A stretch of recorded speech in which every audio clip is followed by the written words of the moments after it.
Hello! Hi guys, it's Inam Ghafoor here with the Samsung Galaxy S4. We're going to take a look at some hidden service menus. So bring up your dialer, and the first one we're going to go into is *#0*#. That will take you into the hidden service LCD test menu. Beginning at the top there, you've got red, green and blue, and this tests the colours on the screen. As you can see here, we got green and then we got blue. So receiver, test the handsets. Receiver there. Vibration is obviously that tests the phone's vibration, so you should hear that vibrating on the desk there. Come out of that. Dimming is when you tap the screen, the colours should dim down as they do there, and you can test them on and off by tapping the screen. So we'll just come out of that on here. There we go. Next up we have MegaCam, and obviously this sounds like the camera, and it is, and you can test if it's going to actually take a photograph or not, and then it puts it in the gallery and then displays it here as it is there. So next up we've got sensors. So if you tap into that, you've got the accelerometer there. So if you do image test, it brings up a picture of a cute little dog there, and you've got the various axis settings along the top there, and as you move them around, the figures change. So we'll just go back here again. There we go. We've got the proximity sensor just underneath it there, the figures for that. We've got a barometer sensor underneath there. So if we do a self-test, it should, there we go. So internal settings for the barometer there. Light sensor, it just does its own internal test really, with the various levels.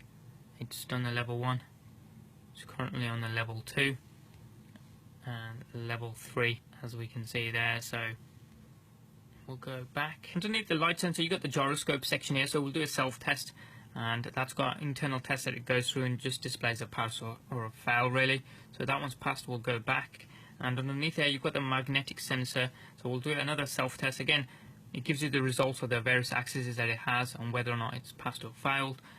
Underneath that you've got the gesture sensor or the gesture sensor, and finally we have the temperature, humidity and the figures that it's recording for those there. So we'll just hit back here to come out of this, and again to go through to the test menu itself here. Next up we've got touch, and obviously this is exactly what it is. Test the screen's touch sensitivity, so you just colour in or navigate your finger across where you have those boxes, and then once you're done it should take you back through to the screen like so. So next up we've got the TSP hovering, and this is exactly that. Test the hovering ability and whether or not the phone actually picks this up when you hover your finger across the screen. So I'm not touching it, and you can see it's recording the green cubes being filled in as I move my finger over them. So, and then it'll return us back to the menu once we're done, as we can see here. Next up we have sleep, and this obviously puts the phone's display to sleep, and you have to press the home button to go back into it. So next up we have speaker, and this plays a random music track through the speaker, the device here. Pressing the volume up and down buttons doesn't actually lower or higher the volume whatsoever, so this purely just tests the speaker itself. So we'll do speaker R, so right. Again that plays the random sounds. Volume up and down buttons don't actually do anything, so again just purely testing whether or not the speaker actually works. So next up we've got sub key, and what this does, it looks like the phone's display is asleep, but it tests the sub keys we have. So menu and back we've got here, and then it changes the colour every time they're pressed. So I'm just going to go back to come out of this, and we've got front camera here, so obviously this tests the front camera. So here we go. And there you have my ugly mug. So we'll just come out of that, and what we'll now do is test the LED. So the sensor we have along the top, so it's red there, and it displays what colour it should be on the display. Tap the screen, it should be green, and yes it is green. Blue, and yes it is blue there as well. And tap it again, it should finish and then come out of it. And we can test the infrared sensor here as well, and notice when we go into it, it says the vendor is set to Samsung as standard. So if you've got a Samsung TV, it should automatically pick it up. You've got channel up and down buttons, volume up and down, on and off that you can test. I haven't set up my S4 here to be paired up with my Samsung 24-inch Sync Master TV/monitor, so it should pick this up straight away according to what it's saying on the screen, because the manufacturer of my TV monitor is Samsung. So here we go, channel up. Wait, that's actually worked. I don't have the tuner on or set up, but that would normally work. Volume up and down. Let's see if that would work. If I press that, yep, that's going up and down again. That works fine. So testing the infrared sensor and finally on and off. So I'll just switch it off. Boom, that's off. I'm just going to press the back button here to come out of this, and next up we've got low frequency. Now this tests the frequency of sound coming through the earpiece that we have here. So as the camera is slightly closer to the device, hopefully you can hear this. 100 Hz. I can't actually hear that, so I doubt you will. 200 Hz. Hopefully you can hear that buzzing sound.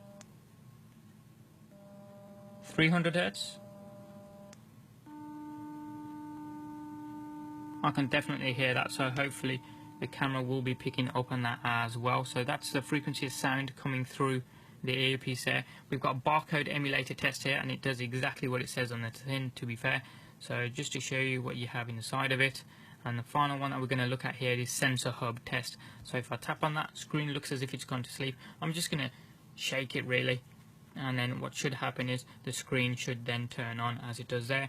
And if we swipe into it, bang, it says pass for the sensor test on the self hub here. So if we go back here and then we come out of this as well, so just press the back button to go back to the dialer. Another hidden menu for the battery status is *#0228#, and that takes you straight through to the battery status screen here, and you can see the various voltages being used, the temperatures of the battery itself, and you've got the current levels just underneath there as well. Quick start essentially kind of just puts the phone screen to sleep there, and you kind of just have to press the home button to go back in again, incidentally. So we're just going to press back here and to come out of here, go back to the dialer. And if you also want to check out what software version your phone's running, you can do *#1234 and then #, and that gives the software version of your handset, as you can see here. We're just going to come out of here as well, but if you want to see what hardware version as well as what software version your phone's running, what you can do is do *# and then you can do 12580 and then *, and then we have 369 and then a #, and this will display the software version as well as the hardware version just underneath there. And that's been a look at some hidden service menus and codes on the Samsung Galaxy S4. Any comments or questions you guys have got, hit them up in the comment section down below there. Give us a thumbs up if you like this video and you like what you saw. If you haven't already done so, hit subscribe. It's also down there as well. Doesn't cost you a penny. And you can also check out some of our forthcoming videos. Thanks for watching. Have a wicked day, and we'll see you next time.